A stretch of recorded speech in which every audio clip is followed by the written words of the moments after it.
Every year, billions of people celebrate Christmas on December 25th. But here's something that might surprise you. There's no historical evidence that Jesus Christ was actually born on this date. So why December 25th? And how did a religious holiday celebrating a humble birth in Bethlehem transform into the global phenomenon of Santa Claus, gift-giving, and decorating trees?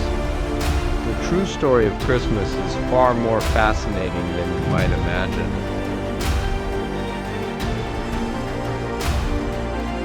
Let's travel back to the year 336 AD, Rome. The Roman Empire is transforming. Christianity, once persecuted, is now becoming the official religion under Emperor Constantine. But there's a problem. The early Christians don't celebrate birthdays at all. They consider it a pagan custom.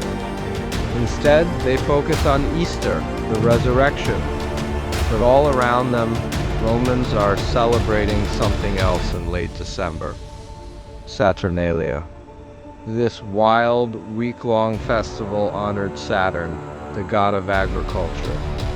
From December 17th to 23rd, Romans feasted, exchanged gifts, decorated their homes with greenery, and even temporarily reversed social roles. Slaves became masters, masters served slaves, and right after, December 25th marked Dies Natalis Solis Invicti, the birthday of the unconquered sun. As days began growing longer after the winter solstice, Romans celebrated the sun's rebirth. Christian leaders faced a choice. How do you convert a population obsessed with these winter celebrations? In 336 AD, the first recorded date of Christmas appears in a Roman calendar.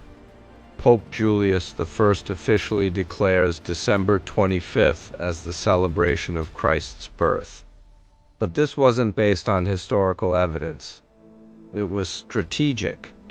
The Church was essentially Christianizing existing pagan festivals.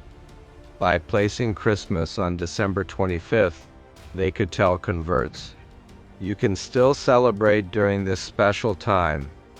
Just redirect your devotion to Christ instead of the sun god. For centuries, Christmas remained primarily religious.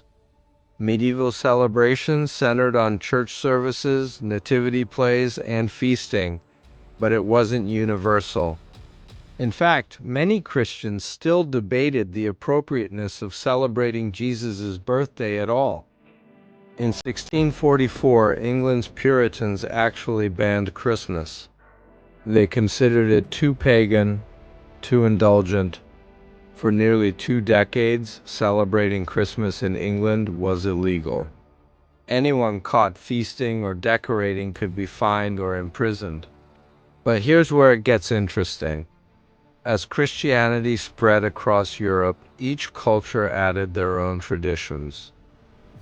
In Germany during the 1500s, devout Christians brought evergreen trees into their homes.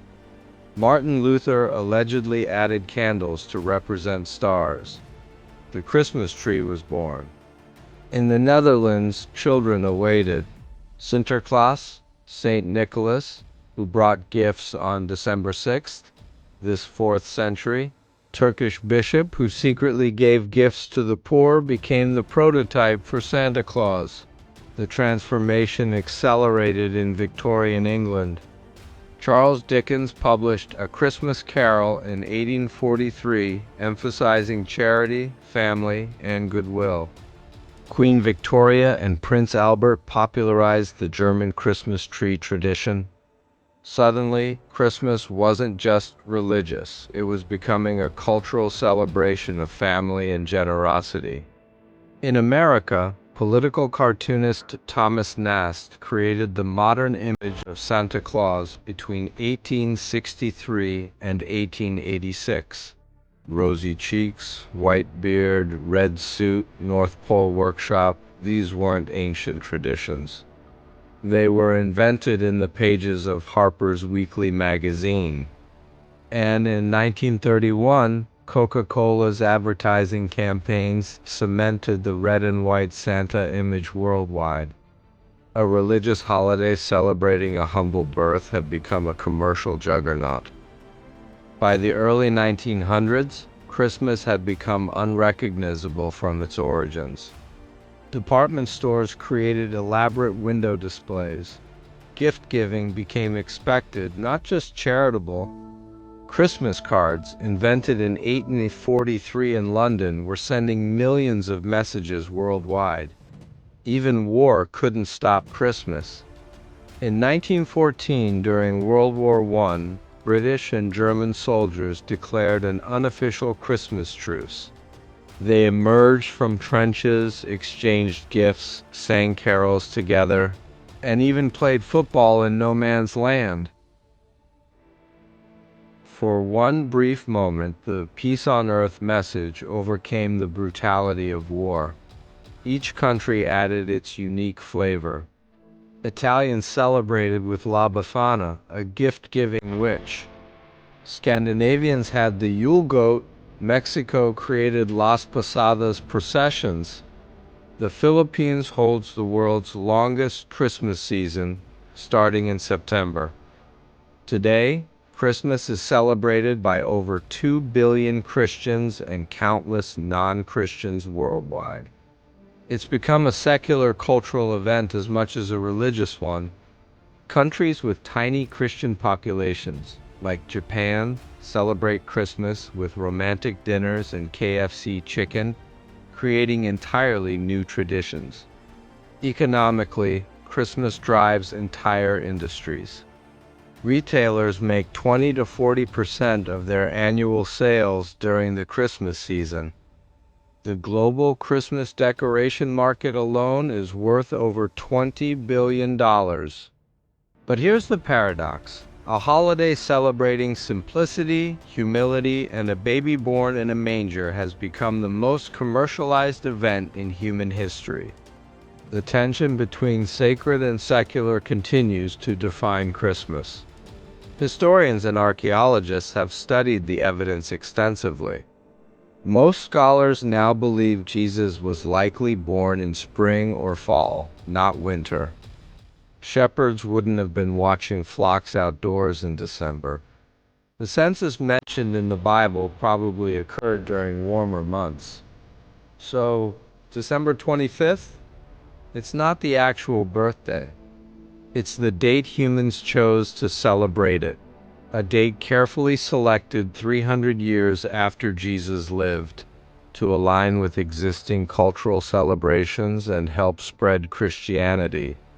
Yet somehow, that makes Christmas even more remarkable. It's a living example of how cultures blend, adapt, and create new meanings over centuries.